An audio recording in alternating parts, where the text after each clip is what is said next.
Bonjour Cédric Doumbé. Bonjour. Ça me change un peu, je vous avoue, d'avoir face à moi cette immense star de sport de combat que vous êtes. 11 fois champion du monde de kickboxing, combattant de MMA, mais aussi le citoyen Doumbé, le personnage, le provocateur même.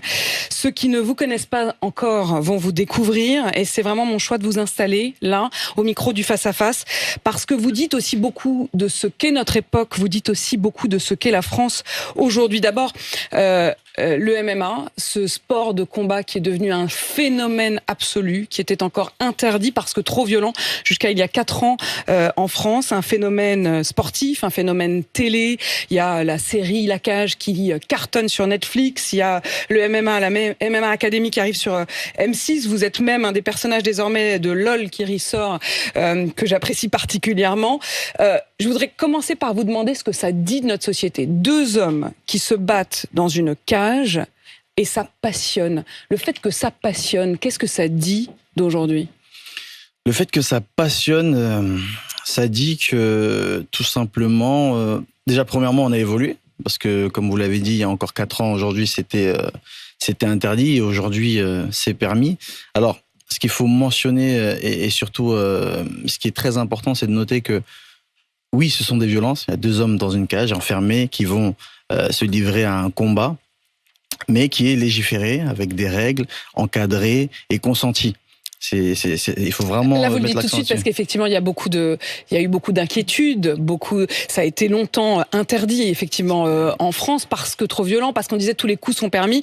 On va le répéter encore ce matin, non, tous les coups ne sont pas permis. C'est ça, tous les coups ne sont pas permis du tout. Alors pour rappel, pour ceux qui sont néophytes sur le sujet, le MMA c'est, comme son acronyme l'indique, c'est le mix martial art. Donc c'est un mix de tous les sports de combat, toutes les techniques de tous les sports du combat, ça peut aller de la boxe, en passant par le judo, la lutte, le jiu-jitsu brésilien. Et en fait, toutes ces techniques sont utilisées dans une cage entre 2 protagonistes, avec des gants, des mitaines plus précisément, et n'importe un des 2 protagonistes peut gagner soit par chaos technique, soit par soumission, ou soit par décision des juges. Donc il y a effectivement des règles. Quand je disais que ça passionne, il faut quand même imaginer que par exemple quelqu'un comme Donald Trump, je vous interrogerai dans un instant là-dessus, mais Donald Trump, sa première sortie après avoir été élu président, c'est pour aller assister à un match de MMA. Et quel match mais tout de même, le fait qu'il y a les règles, mais il y a le fait qu'en 4 ans, ça soit devenu un tel phénomène. C'est-à-dire que, est-ce que ça veut dire que dans le monde entier, mais en particulier évidemment en France, on attendait de pouvoir assister à des moments quand même de très grande violence ? En fait, on n'attendait pas de pouvoir assister, on attendait de pouvoir réassister, parce que le MMA, c'est pas nouveau. Déjà, la Grèce antique pratiquait le MMA, et plus communément, même à Rome, on pratiquait déjà une sorte de MMA. Je parle là des gladiateurs qui étaient dans l'arène et qui se livraient, là, à des combats à mort. Et là, maintenant, c'est, comme je l'ai expliqué, il y a vraiment des règles, c'est bien défini. Et c'est, en fait, le public voulait revoir ce qui se passait dans l'arène avec les gladiateurs. Aujourd'hui, nous, on nous appelle les gladiateurs des temps modernes. Et le monde est friand de ça. Alors, la France est arrivée un peu tard, mais le monde est friand de ça, mais puisque vous parlez de la Rome antique, c'était donner-leur du pain et des jeux. C'est-à-dire, il y a un côté aussi spectacle. Le spectacle, alors ça n'est plus la mise à mort, mais c'est quand même un peu ça. Et d'ailleurs, vous le mettez beaucoup en scène. C'est très frappant. Vous pesez, Cédric Doumbé, 1 100 000 followers sur Instagram, et ça ne cesse de grimper. Il faut quand même imaginer ce que ça représente. Ça représente beaucoup de personnes qui sont friandes de ces combats, qui sont friandes, mais aussi du spectacle, pas que les combats. Parce que c'est vrai que je suis un personnage qui... Vous en jouez, hein. Là, ce matin, vous êtes très sérieux, mais on sait qu'effectivement, sur les réseaux notamment, vous mettez en scène l'arrivée au combat. L'arrivée, je mets en scène aussi... Je suis aussi dans un show. D'ailleurs, je suis un showman, je suis aussi dans un show donc pendant le combat, et surtout aussi après le combat, là où c'est vrai que je redeviens quand même un peu sérieux pour que les gens redescendent sur terre et que je recadre les choses. Par exemple, en remotivant mon adversaire, en encourageant l'adversaire, le précédent adversaire, et en incitant les gens à ne pas le lyncher ou faire d'autres choses qui pourraient nuire à l'esprit sportif. Vous dites, je redescends sur terre. On va parler aussi tout à l'heure de votre aspiration à faire le bien, comme vous dites. C'est presque assez paradoxal. Il y a un côté presque messianique d'ailleurs chez vous de ce point de vue-là, et faire le bien presque pour compenser ou alors pour dire que dans la violence, de l'autre côté, il faudrait aussi montrer qu'on doit faire le bien, qu'on doit être sur des belles valeurs. Vous le direz dans un instant, mais quand même ce combat. Et cette préparation au combat, je trouve que vous faites ressembler le MMA à un duel politique. Moi qui suis tous les matins face à des hommes politiques, je vois des campagnes de plusieurs semaines où ils débattent, mais surtout ils s'invectivent. C'est presque des moments aussi d'intimidation en quelque sorte. Et puis ensuite, il y a le combat pour vous, la journée d'élection pour eux. Est-ce que vous regardez la politique? Est-ce que cet aspect-là aussi du débat public vous passionne ou vous désole? Alors, je regarde la politique, oui et non. Oui, dans le sens où on peut pas passer à côté. Aujourd'hui, quand on est un citoyen français, on peut pas passer à côté de la politique. Donc, on la regarde forcément de près ou de loin. Non, je ne la regarde pas parce que avant tout, je suis un sportif de haut niveau et j'ai un emploi du temps déjà assez chargé pour pouvoir m'intéresser à des sujets. Je dois sélectionner en fait les sujets. Vous sélectionnez, mais enfin, vous n'allez pas me la faire, à moins que vous. Non, j'ai pas le temps, je regarde pas. Non, on le voit bien. On le voit bien. Par exemple, quand vous avez, parce que vous dites que vous êtes un showman et vous avez d'ailleurs participé à la première de Redouane Bougueraba à Marseille et vous avez commencé en disant: je tiens particulièrement à demander pardon à Jordan Bardella. Non, à tous les Jordan. À tous les Jordan, mais en particulier à Jordan Bardella. Alors évidemment, il faut remettre ça dans le contexte pour que les gens comprennent bien. Bonne nuit Jordan, voilà aussi ce que vous avez dit à Jordan Bardella, mais avant ça, vous l'aviez dit à Jordan Zebo, qui était votre adversaire de combat. Vous étiez arrivé à un combat avec un lit, avec marqué Bonne nuit Jordan. Racontez-nous.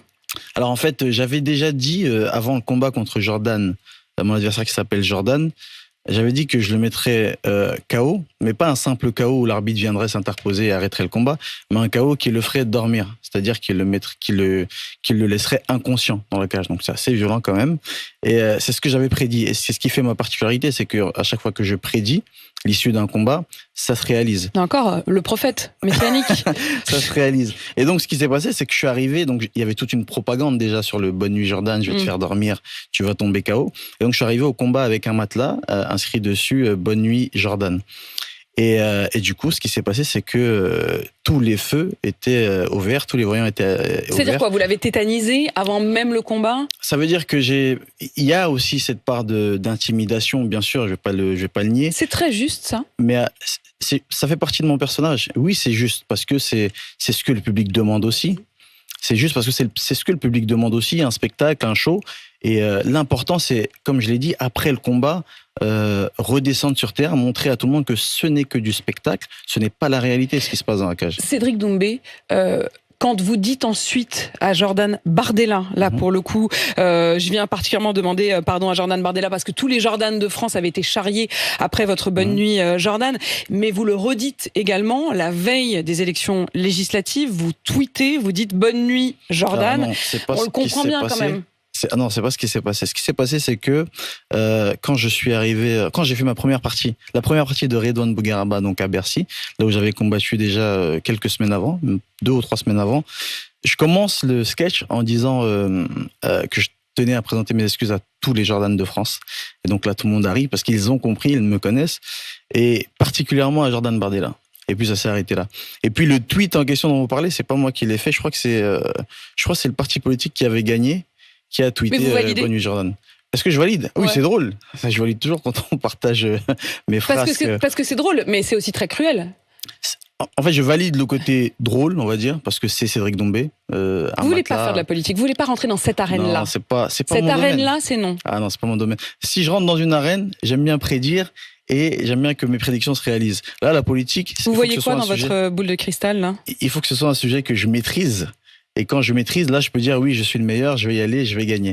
Mais si je maîtrise pas, je préfère m'instruire et ensuite avoir les armes nécessaires. Vous n'auriez pas fait comme John Jones qui a offert sa ceinture à Donald Trump, au président des États-Unis, Donald Trump, enfin au presque président, puisque président élu, comme on dit, la première sortie, je le disais, de Donald Trump, tout juste élu, accompagné du milliardaire Elon Musk, ça a été de faire une entrée triomphante. Il faut imaginer la scène lors de la soirée donc de MMA de l'UFC 309. C'est donc le combat, la soirée des combats. C'était donc il y a 8 jours au Madison Square Garden de New York. Le public était en délire. Lorsqu'ils ont vu Donald Trump arriver, ils ont crié USA, USA. Et donc John Jones, qui est donc l'énorme star de MMA, a offert sa ceinture à Donald Trump. Comment vous voyez ce moment? Alors là, pour le coup, vous voulez pas rentrer dans l'arène politique. Lui, il y a été, mais à fond, quoi. Ah, lui, il est à fond. Et en plus, ce qui est drôle, c'est que il y a des personnes qui ont cherché ensuite dans sa liste de personnes qu'il suivait sur Instagram, et il y avait Kamala Harris. Et c'était assez drôle. Le geste de John Jones, bon, la mentalité américaine, elle n'est pas identique à la mentalité française. Hein. Est-ce que j'aurais pu faire la même chose? Je sais pas, moi. D'abord, vis-à-vis de Donald Trump, vous avez quoi comme regard, vous, sur Donald Trump? Sur Donald Trump? Ouais. Est-ce que vous vous dites, si John Jones a quand même ce moment d'admiration pour lui, est-ce que ça veut dire qu'il y a quelque chose à en tirer? Est-ce que vous vous dites finalement respect, admiration, ou est-ce qu'au contraire vous êtes méfiant? J'imagine, mais vraiment de loin. Là, je parle en tant que, je suis vraiment un profane. Je veux dire, j'imagine que son capital sympathie a augmenté depuis qu'il a subi cette tentative d'assassinat. Je vois aussi quelques vidéos passer sur Internet où parfois il va danser, parfois il va s'exprimer de manière assez cool, où il essaye un peu de faire le nouveau Obama. Donc, tant mieux pour lui. Après, le caractère politique, encore une fois, franchement, ça, je suis pas assez compétent pour m'exprimer là-dessus.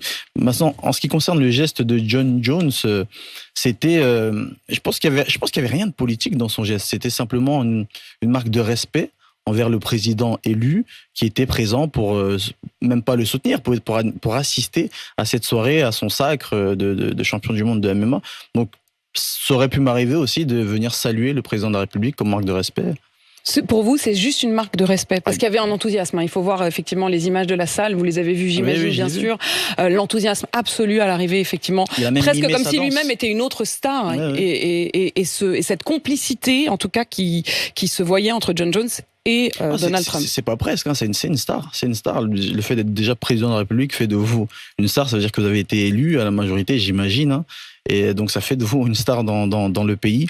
Et il a même mimé sa danse, donc c'était assez drôle, c'était un bon moment, assez sympathique. Un bon moment, et vous en sortez souvent par l'humour. Je vois que vous tentez d'ailleurs le coup à nouveau, Cédric Doumbé. La société des réseaux sociaux, l'impact aussi de vos messages sur les réseaux sociaux. Vous aimez la provoque. On va revenir dans un instant aussi sur vos matchs, les combats retour peut-être, notamment face à Baki, on peut l'espérer, après la frustration de l'Écharde.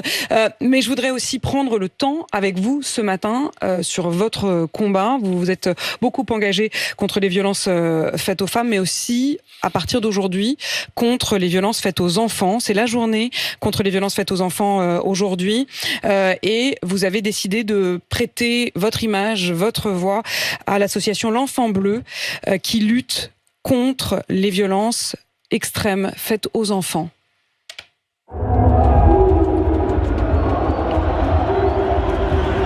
C'est là que la violence s'exprime vraiment. Dans cet espace de quelques mètres carrés, où personne n'en ressent indemne.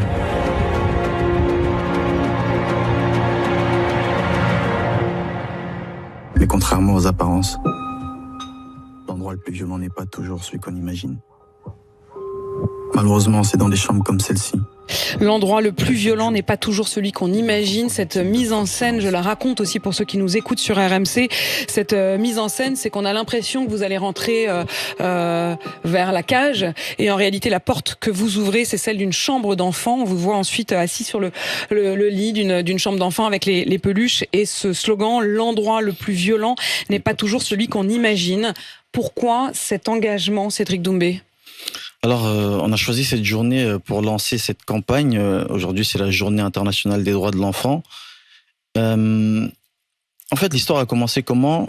On est tous touchés par les causes. Hein, par les causes, on a tous ce sentiment en nous qu'on doit faire le bien. Alors, tout dépend maintenant de la conception de chacun du bien et du mal. Mais on a tous déjà cette notion universelle de qu'est-ce qui est bien. On sait que frapper, c'est mal. On sait que insulter, c'est pas bien. Porter atteinte à quelqu'un, c'est pas bien.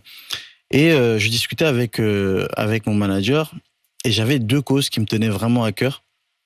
En priorité, c'était la cause des défenses des femmes et celle des enfants.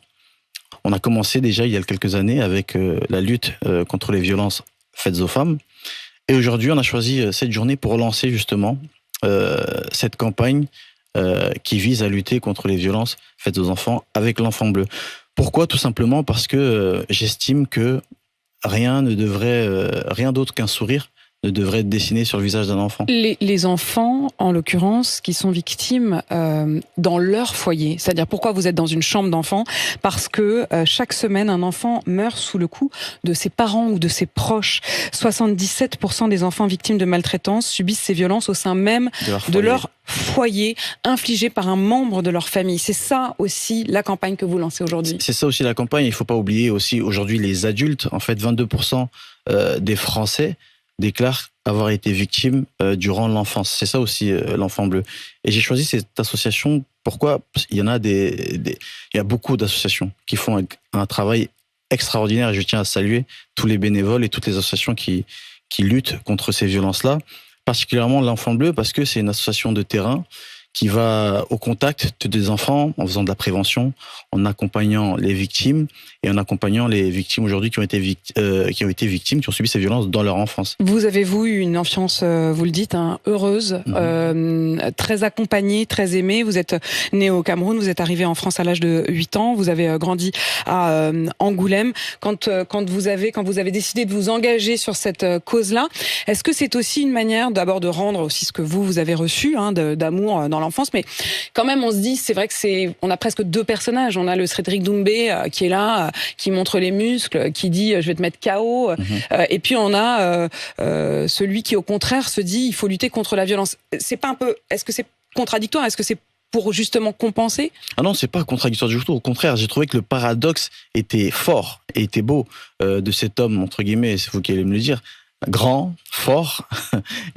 qui va lutter contre les violences. Vous le dites, vous dites je suis le best. Je suis le meilleur. Le meilleur. C'est pour marquer. C'est-à-dire que quand même là vous faites le petit ange tout doux, mais enfin vous êtes vous êtes conscient en effet de l'immense force que vous déployez. Je suis très conscient, mais chaque chose en son temps. Dans le ring, je pourrais vous montrer ma force, et là je vous montre juste mon côté altruiste. Et donc pour revenir sur les enfants.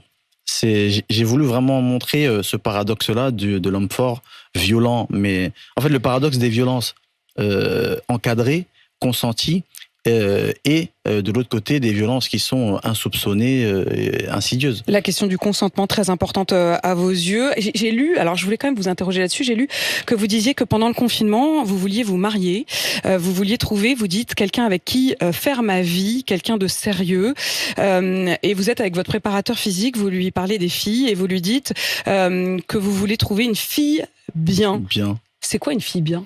Une fille bien, alors la conception qu'on a qu'a un jeune de 20... quel âge j'avais un jeune de 26 ans d'une fille bien, c'est une fille avec qui on passe des bons moments, une fille avec qui on a envie de rester toute la journée, tous les jours, une fille avec qui on a envie de se marier finalement et de faire des enfants. C'est ça une fille bien. C'est ça la conception d'une fille bien. Et à cette époque-là, c'est vrai qu'il n'y avait pas autour de moi de femmes avec qui j'avais ces envies-là. Mais est-ce que ça veut dire que vous distinguez, on va rentrer les pieds dans le plat, est-ce que ça veut dire qu'il y a la fille qui couche et il y a la fille avec qui on se marie? Non, parce que la fille avec qui on se marie, enfin, il y a des gens qui peuvent coucher avec des filles avec qui ils se marient. Mais vous dites il y a des gens, ça veut dire qu'en fait, quand même, l'idée de... Parce que je peux pas faire une généralité. Comme là, de ce que vous voulez dire, il y a des gens qui pensent comme ça, il y a des gens qui pensent différemment. Et il y a des gens qui se disent, on couche pas avant le mariage. Il y a des gens qui se disent, on ne couche pas avant le mariage. Est-ce que c'est ça qu'il faut entendre quand vous dites une fille bien? Non, pas forcément, non. Non. Quelle est votre conception de je ne sais bien? pas, justement, c'est à vous que je pose la question, cette expression, une fille bien. On va revenir quand même d'un mot sur ce fameux combat, parce que j'aimerais bien que vous me disiez s'il va avoir lieu le match retour.